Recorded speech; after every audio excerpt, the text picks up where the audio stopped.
So, APC, you should be apologizing to us. This country is in the ICU. When a patient, I know I'm a doctor, when a patient is in the ICU, you do not call a rookie. You need an experienced hand. And that is why Atiku Abubakar, the Wazir Adamawa, will be the candidate to see us through these difficult times in Nigeria. So guys, we all know that we've been told to stick to issue-based campaign. But sometimes there are some things one really has to point out. My question is, does Nigeria belong to the Northerners? Does Nigeria really belong to the Northerners? Must we have another Northern Fulani president? After Buhari's failure as a president, the Northerners, especially the Northern elders, are pushing for another Northern Fulani president. Can we just call a spade a spade? Do we even think about the progress of Nigeria? You can imagine having another Fulani president. What is going to happen in this country in the next 8 years? As in, there won't be any calm in Nigeria, because remember, the Northern elders supported Buhari in 2015, against Jonathan. They said Yaradua didn't complete his term, so it was wise for Jonathan not to come back to power so that the North can complete Yaradua's term. And I tell you, this was how they came together, including Atiku, who left PDP with some PDP governors to join the Northern elders, and all of them queued behind Buhari and helped to bring him to power. Today, the Northern elders are still in support of Atiku, another Northern Fulani president. Oh my God, do we even want Nigeria to stay united? If we really mean voting based on competency and capability, I tell you, Atiku can never stand Peter Obi. When it comes to integrity, being sincere, using what belongs to the people for the people, Atiku cannot stand Peter Obi. So where is the Northern elders coming from this idea that they've checked, they've considered, and they've seen that Atiku is the right man? They still want to bring another Northerner from the Fulani tribe to be the president of Nigeria after Buhari's tenure. Buhari is a Fulani man. Another Fulani man should take over after seeing how woefully Buhari has performed. Please, my fellow Nigerians, let's call a spade a spade. Please don't forget to subscribe to my channel, turn on the notification bell, like this video so that YouTube can recommend it to others, and let me know what you think in the comment section below. Thank you.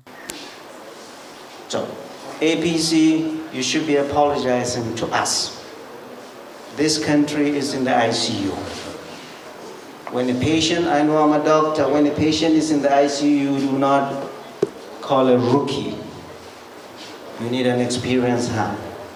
And that is why Atiku Abubakar, the Wazir Adamawa, will be the candidate to see us through these difficult times in Nigeria. The elders say they will no longer vote for a candidate based on sentiments, as they did for President Muhammad Buhari in 2015. Spokesman of the forum, Dr. Hakim Baba Ahmed, said the North was deceived into voting in Buhari with the hope that he will transform the country. He, however, lamented that the North and the entire country are worse than where they were before President Buhari assumed office, as kidnapping, banditry, and high rate of poverty have become the order of the day. Baba Ahmed said both the South and the North have equal rights to seek for the exalted office of the president in 2023, adding that the North will support only a competent presidential candidate who understands the roots and solutions to the numerous challenges confronting the country, and not a person who wants power just to fulfill a personal ambition.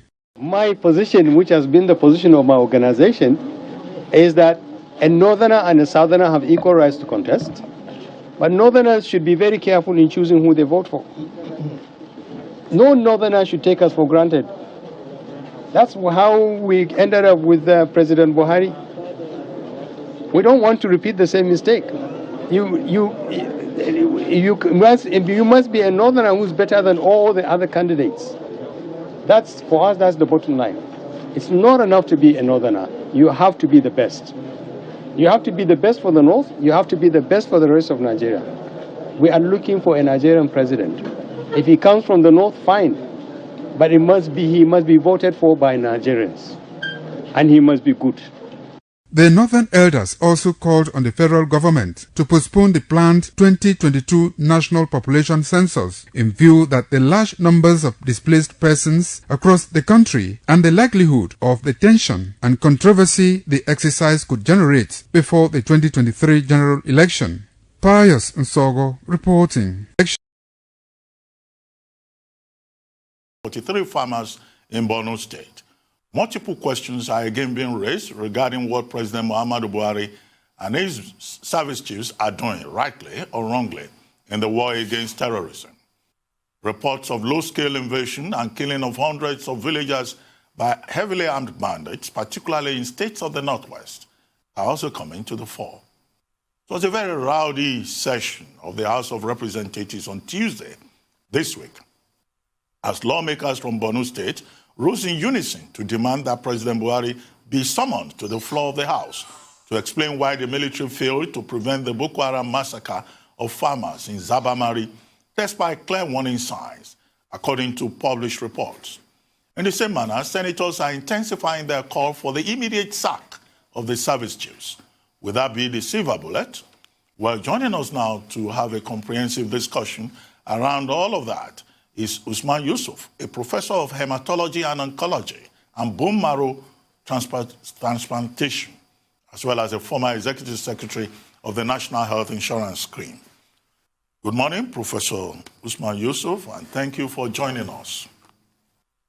Well, Prof, there have been many suggestions as to what should be done about the insecurity in Nigeria.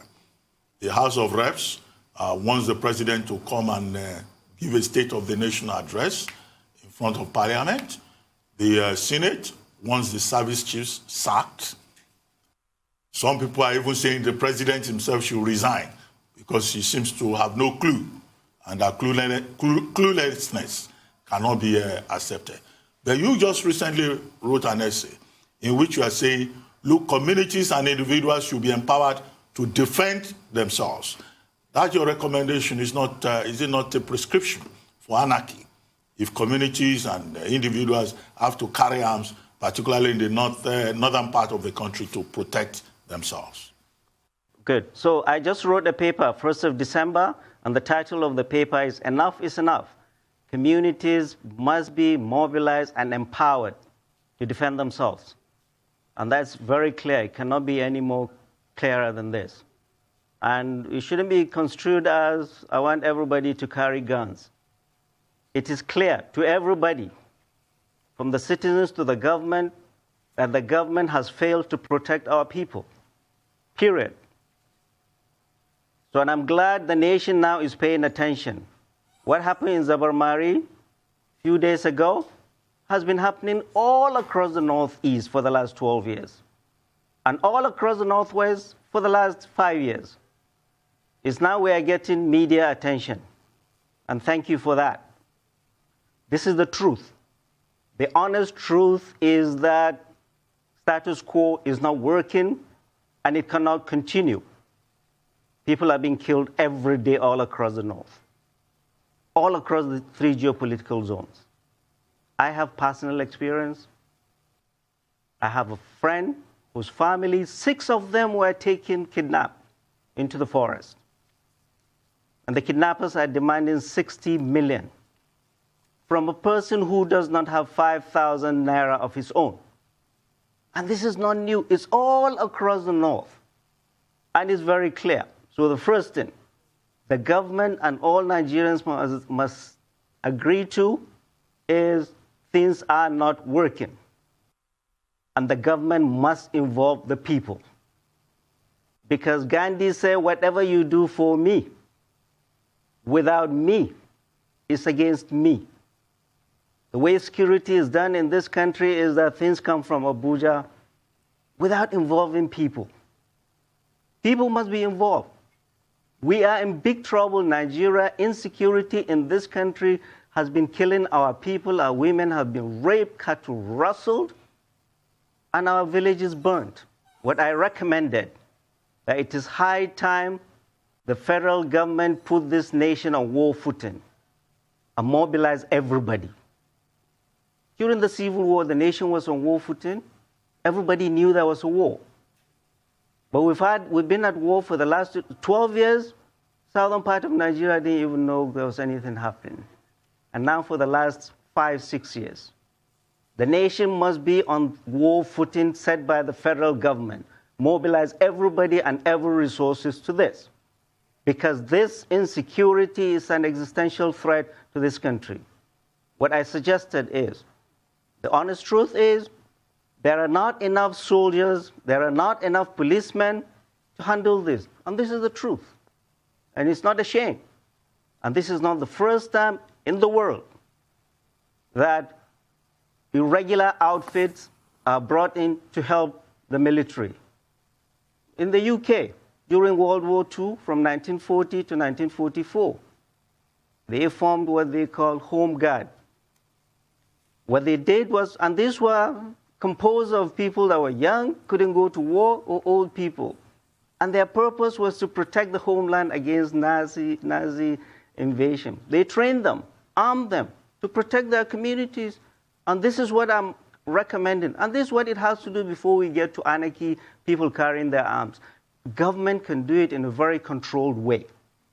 Communities and the military should train our youth, arm them, supervise them, and hold the homeland. And then arm and train and supervise forest guards. I said it. No nation can call itself secure if it does not have control of its airspace, its waterways, its highways, or its forests. We don't have control of our forests. We don't have control of our highways.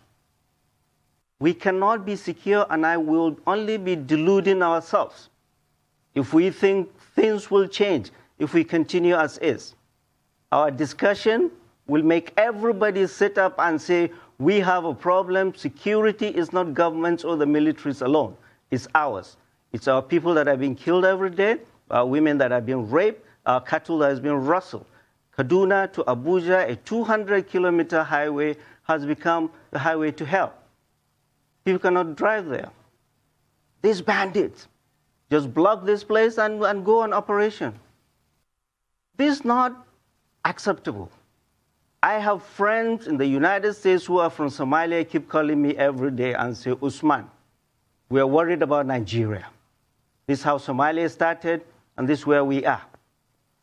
This is serious. This is not the circus you see in the Senate or the House, where they are screaming, President come, President go. No. This is serious business.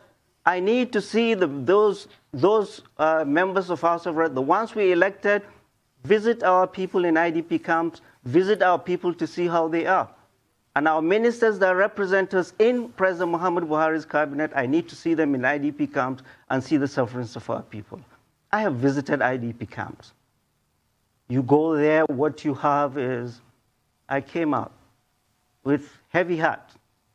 And all across the north, our hearts are heavy with grief. And our eyes full of tears. Many of these villages cannot sleep in their villages. They're sleeping in the forest. The bandits are brazen now. They go. There's a village called Kanoma in Zamfara on a Friday. Congregation, Jumat prayers. They came in, rode into the village, went into the mosque, carted away 100 people, and selected 40 and took away the imam and killed 5 people. This can happen anywhere across the north. I want people in the south to imagine if it was a Sunday and bandits go into a church and kidnap 40 people and take away the pastor. The whole world will be, even President Trump will talk. Khan will be up in arms. But what I said is all this is allowed to happen because of our silence in the north. Our leaders, our clerics, and our traditional rulers, I say, must be the conscience of the people and speak up. For on that day, that is certain, they will be asked, where were they when their people were slaughtered? Their silence. And I'm very glad His Eminence, the Sultan of Sokoto, has started speaking up. He spoke in public that 76 of his people were killed in one day in Sokoto. Did it make headline? It didn't. So everybody, when we speak, it's not that we are against the government. This government, we brought this government in, and it must do what we ask it to do. If it does not protect us, then it's no good to us. So we must speak up, and I call on every Nigerian to speak up. We must hold our government responsible, and that's what democracy is, participation of citizens. Not this circus you see in the assembly, president come, president go. No. And the president must talk to us. You remember during the NSAS protest, people were screaming, president must address the nation, president must address the nation. Well, we've been having mountains of mortalities and deaths in the north. We've had little or next to nothing from our president. The president we elected. President we put in the villa to protect us. He got in Katsina 1.2 million votes. What do we have to show in Katsina? A third of Katsina is under bandits. The capital city is filled up as an IDP. I go to IDP camps, they are praying for him. They are praying for him. You see the video clips of Zabarmari, everybody will be moved to tears. The president needs to be shown that, because that is his duty, that's his responsibility, his and his alone. And when people keep talking about service chiefs, I really do not spend my time doing that. They are representing somebody. They are serving at the pleasure of the president. If they are not doing their job, you and I don't have to tell them to go. The president is his responsibility too. If I'm a service chief after Zabarmari, I will resign. No one will with conscience will see what happened and not take it as a failure. How our leaders can go to sleep after all this. And these are the few that make headlines. All across the north, this is happening every day. Every day. Well, it's quite clear that our leaders can and do go to sleep. Now, it's also quite clear that you are deeply moved by the happenings and lapses and omissions in the north. If only we could get this level of empathy from the president and other leaders, I'm sure would, go a lot further than we are now. What is really missing here is what you have expressed, the emotion. It appears that there's no thought or feeling of value for the lives of these people. In your essay, you paint a vivid picture, counting the costs, literally and figuratively. How can we be expected to believe that the president is not aware of all of these things, and yet what we have is deafening silence?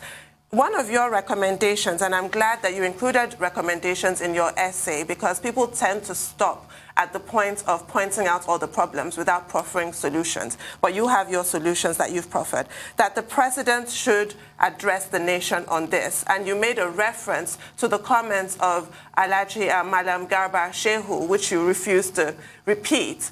There has been no rebuke from the president for that kind of comments. That also is quite telling.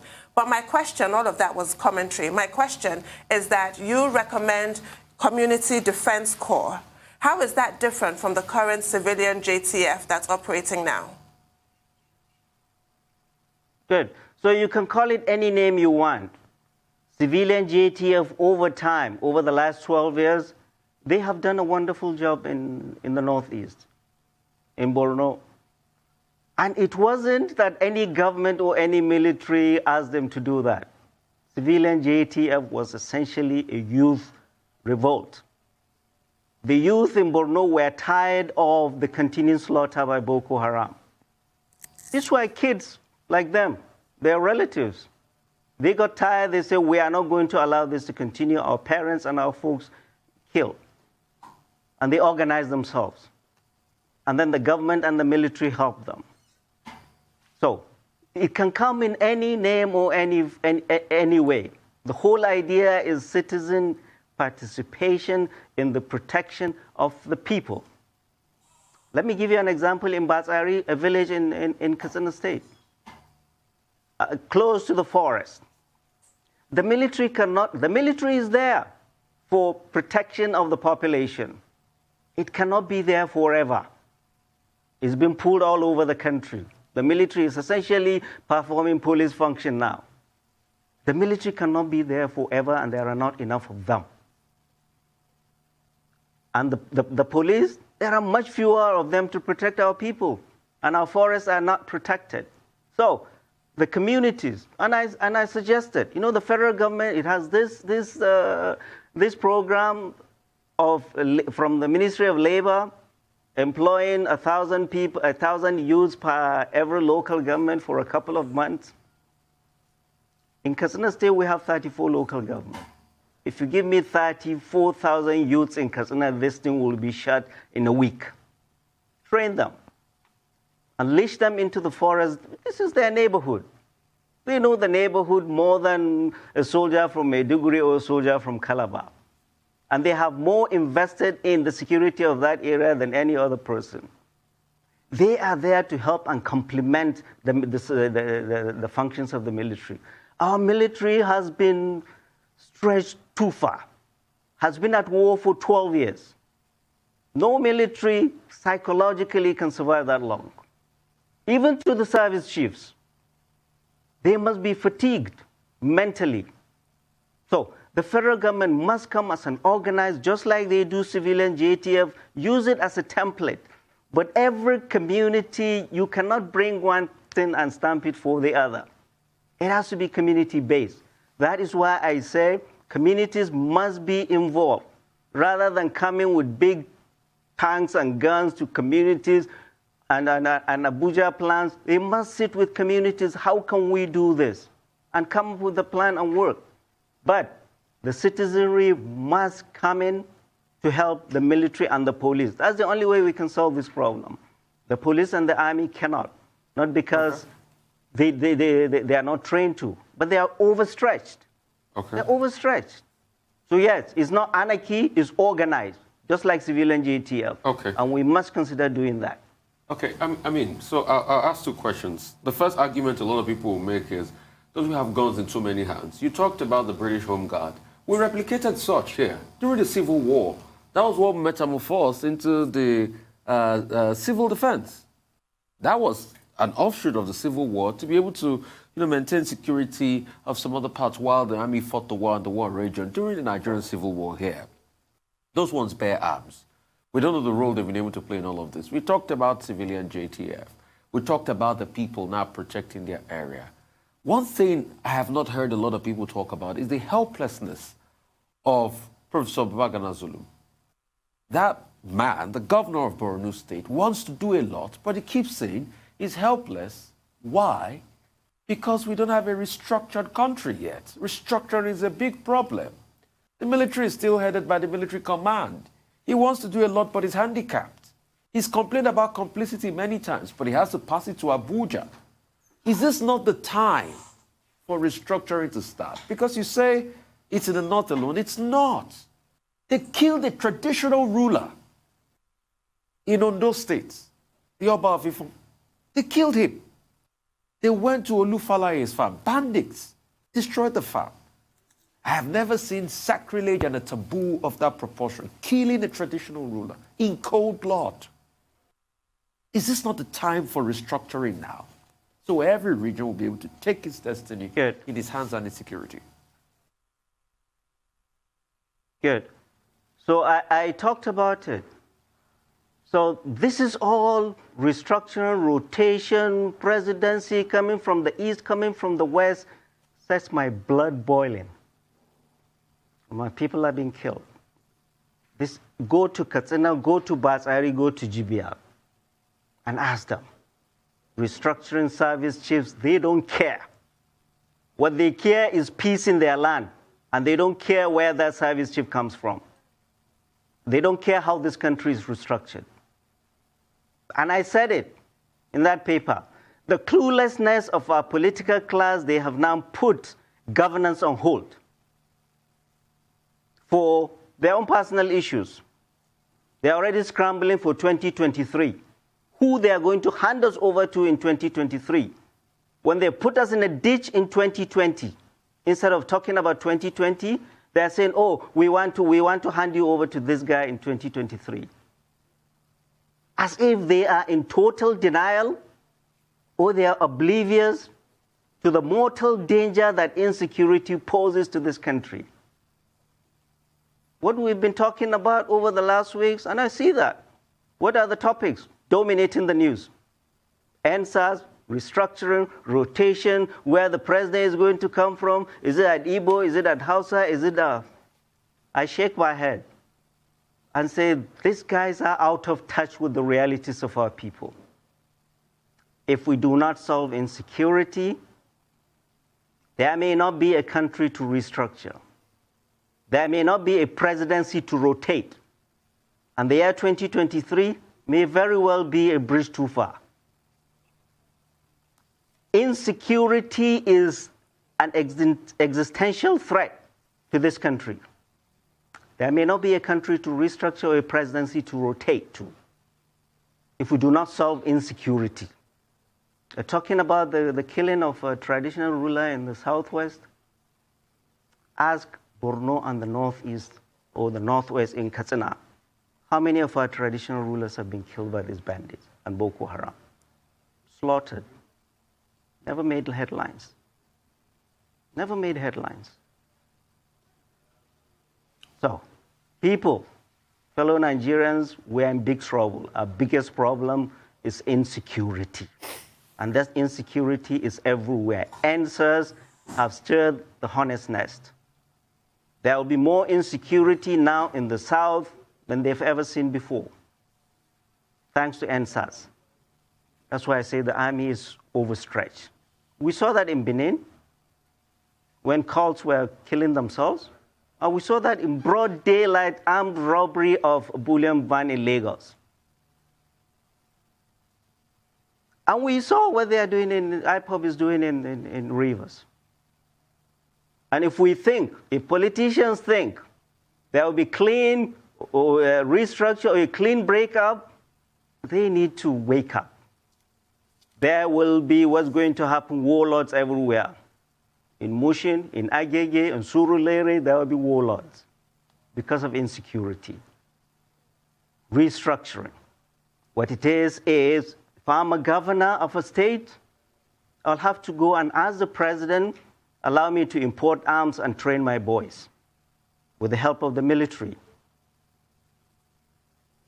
With the help of the military. Well, Professor... So all this shout about restructuring and whatever is for you and I, the elites here. Our people that are being killed every day don't care about this. Insecurity is our number one, and it's all over the country now. We better pay attention. And the government needs to listen to us, and the government needs to realize that this is all for us. It's not only for the military. We commend the military and the police for doing what they are doing. But there is so much they can do because of the limitations of number and equipment. They need our help. All citizens must be involved. The nation must be put on war footing. We're in big trouble, and we need to understand that. Well, and Prof. Out here in the north, we have heavy hearts, and we're crying. And we're not in any mood for these political shenanigans. Thank you. Well, I'm sure that even in the South, most people will agree with you. But your proposal about Community Defense Corps and the role of governors that you've talked about, and then what you have said about restructuring, are you invariably saying that we should have state police? Because if you say the army will train the Community Defense Corps, I hope that's not a suggestion, that Community Defense Corps will be under the control of a federal agency. Because if the communities are going to have their own units, why don't we just have state police that will be under the control of the state government? That's my first point. One of your recommendations is also about the engagement of private military contractors. Now, what are your ideas about that? Who will fund those private military contractors, also known as mercenaries? Good. So about state police, I've just turned 60. I'm old enough to know about local government police when we were growing up. Unless you have local involvement in policing, call it state police, call it local government police, call it whatever. People don't care. We need police. In Katsina State, the governor said it. For 100 villages, there are 30 policemen. So the average is 1 policeman guarding 3 villages.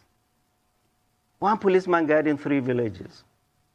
There just has to be a control, a uniformity, but we need to have police protecting our people. Many of these rural areas have never seen anything government. No electricity, no water, no schools, no dispensaries. And now we cannot even give them the peace to go to their farmlands. Bandits are taxing them for them to be able to go to the farm, or taxing their farm products. This is exactly what Al-Shabaab has been doing in Somalia, a failed state. A failed state. So we must be more responsible to our people. Call it state police, call it local government police, call it whatever. We need police to protect our people. Back to military contractors, we don't call them mercenaries anymore. Dr. Abati, you were in the last government, Goodluck Jonathan's government. In the twilight of their years, they engaged the services of military contractors with good results, too, at that time. So involvement of military contractors, we call them military contractors now, is not new. In the U.S., I was in the U.S. during the Iraq War. American military, the mighty American military, did not have enough boots on the ground to police all of Iraq. They had to engage the services of Blackwater, which is they call military contractors. We need them. We must have them. We must engage them. What we need to do is set out clear guidelines for their rules of engagement. But they come with small footprints. They operate at night with their night vision goggles, go in there, decimate these bandits of Boko Haram and take away. We've seen how the Americans rescued their citizen. Navy SEALs came and picked up their citizen and killed the bandits and left. Small footprints, just few Navy SEALs. So their purpose for us is honestly training our military, because there's so much big footprint. We don't need jets throwing bombs onto what? You throw bombs onto tanks or military infrastructure. These bandits don't have them. So why do you have jets? What you need are helicopter gunships that will drop operatives in the forest and come back and pick them up. So our strategy needs to change. And these military contractors, they have been battle-hardened all over the world. They will train our guys, and they will be involved in the operation. And it will be for a short while. And it is our responsibility to set rules of engagement. Because the danger always is they are not a conventional military, and they are not tied to any government, so the danger of abusing human rights is always there. But they have a purpose. These are extraordinary times that require extraordinary and strategic measures. Not doing the same. We've been doing the same all this time. And we'll be deluding ourselves to think anything will change if we continue doing the same thing, the same thing, the same thing. We keep being told every time, oh, they've been decimated. They've been degraded. Oh, we've killed 20. We've killed 30. Generals, we don't want to know how many you've killed. Come back and tell us we've killed all of them and our people can go back home. So yes, military contractors will be a great asset to our war against bandits and Boko Haram. And yes, call it a local government police, state police, whatever police, we need them. And we need to increase the number of the police force. Everybody knows that. The government knows that.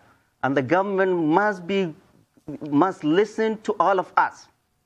When we talk, don't lock us up. Don't say, oh, this guy doesn't like us. This is our country. When we speak for God and country. We love this country more than we love any government. And we'll speak up.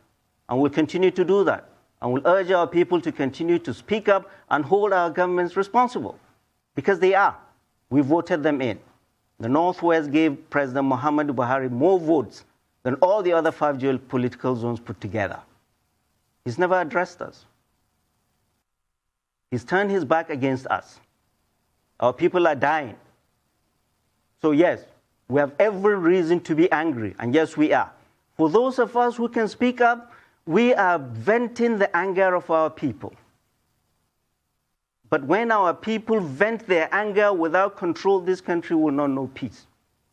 It certainly So won't. our passion is real because we have seen it. Indeed. Go ahead. You mentioned the use of drone technology. I'd like you to expand on that because it is mind-boggling in 2020 that we're told that these bandits and terrorists attack and then vanish into the ether. Doesn't make any sense. It doesn't.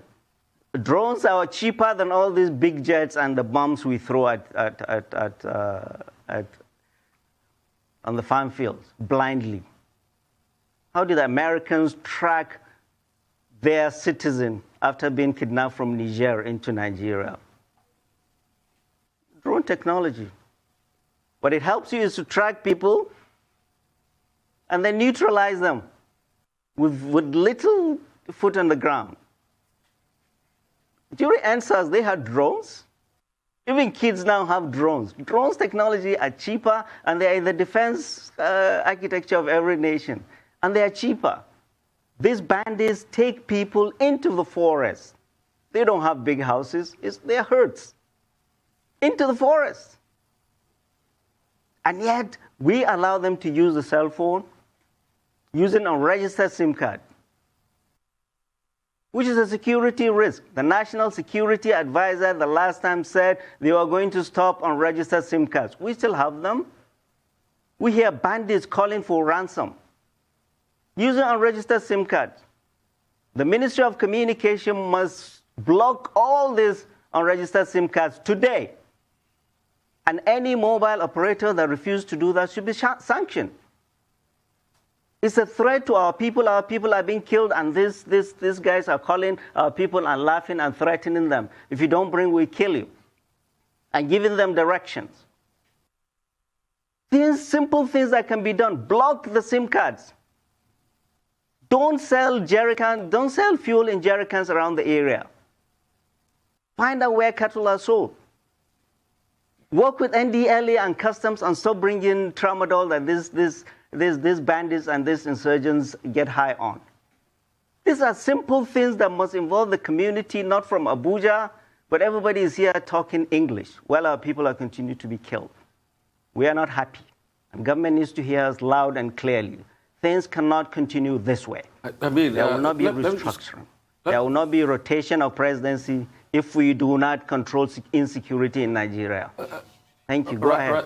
Let me come in real quickly, Prof. I'll just come in real quickly. But it's so easy for you to get unhappy when we talk restructuring, that everything comes from Abuja. But everything really comes from Abuja, really. You talked about blocking of SIM cards. People in the neighborhood can't just block the SIM cards like that. They have to come from Abuja. Recently, at the demonstration day for new innovations by the military, I saw the military had invented a drone. I mean, I think they're probably using this too in the warfare and things like that. But for me, I want to talk about the pertinent part. Some governors maybe the governor of your state had photo up with bandits. They said they were negotiating with them. How far has those negotiations gone?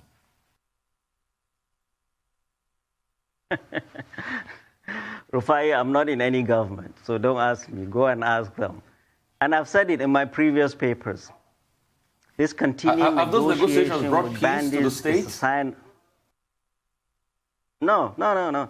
These negotiations are nothing but the governors are important from these guys, and many of these bandits have direct lines to the governors, calling them. I know Nasir El-Rufai refused to negotiate with them. But there has to be a unified thing. If a governor in the neighboring state A is negotiating with them and I'm not negotiating with them, they buy them cattle, they buy them this, it is all sign of failure of governance. From the center to the states. We are negotiating with bandits and giving them the money of the people they are killing. Come on, people. Well, we are also rehabilitating them and reintegrating them. Well, Prof, your first recommendation is Pardon? that your first recommendation in your paper is that President Buhari should take charge. I mean, how else should he take charge? I mean, he delegates authority, he has service chiefs. Immediately after the killings in Zabamari, he sent a delegation to empathize with the people. Why do you think that he's not in charge? If he's not in charge, then who is in charge? I don't know. I'm not in the villa. And I don't question anybody. I don't question any general, any minister, any senator, because I did not vote for any one of them as my president. I voted for President Muhammadu Buhari just like millions of us that voted for President Muhammadu Buhari, and we hold him responsible. And we put blame on him on everything in this government, because it's his government. Everybody from the service chiefs to his ministers to all his appointees, they serve at his pleasure. They do bad, we blame him. That's what democracy is. He has that power. So it is him, we put all the blame too. And it is his responsibility. And I've said it loud and clearly,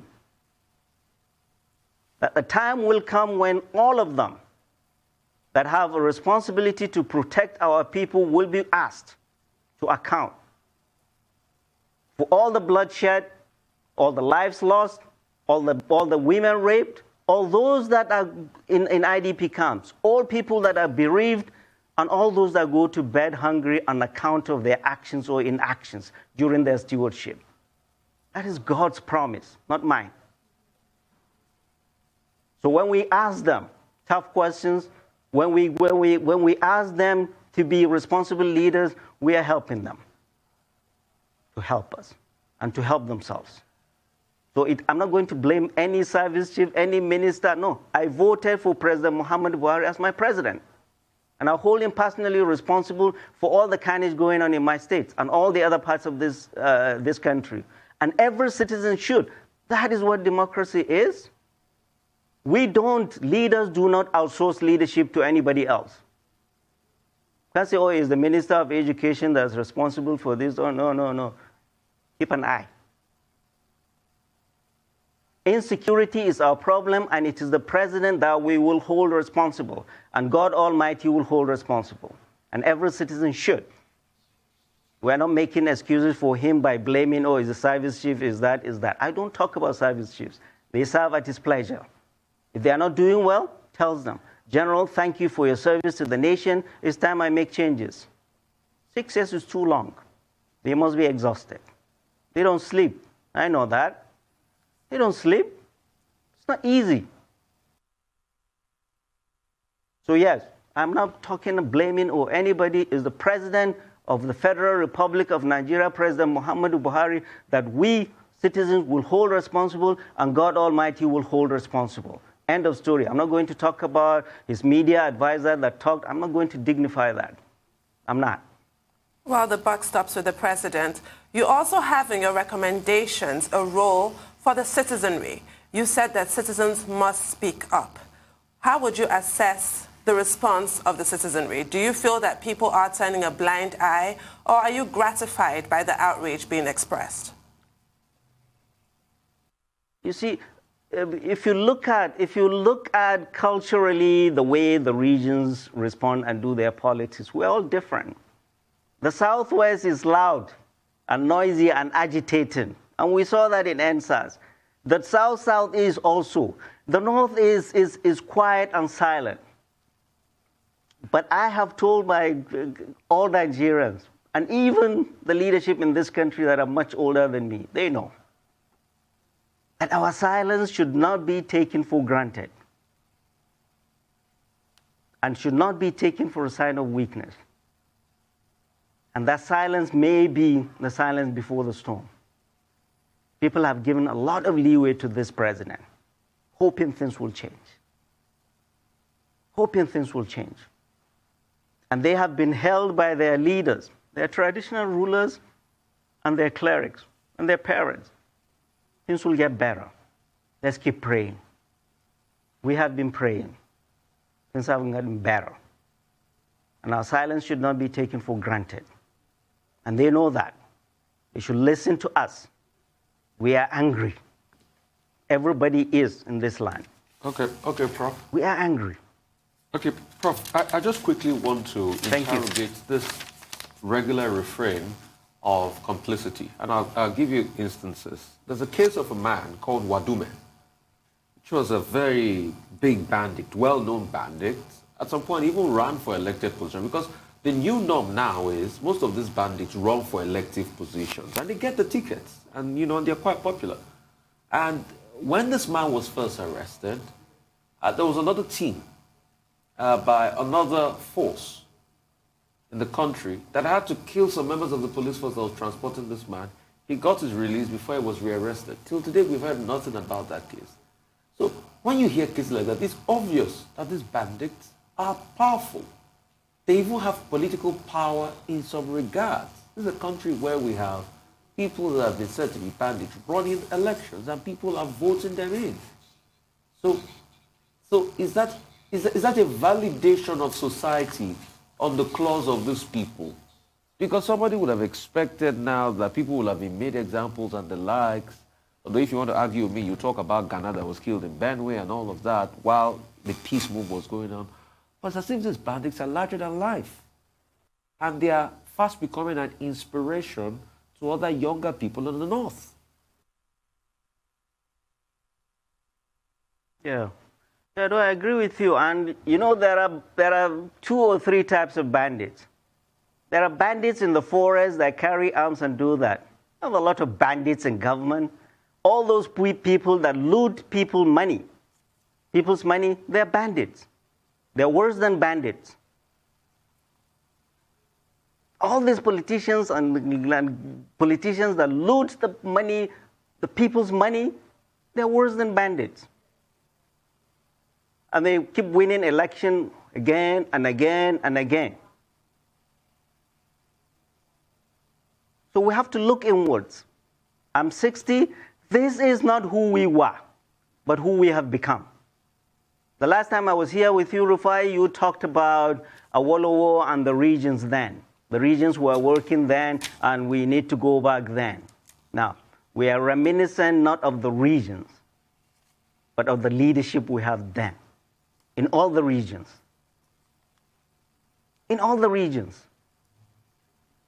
The insecurity you see, and I wrote it in a paper, is a symptom of corruption and bad governance. End of story.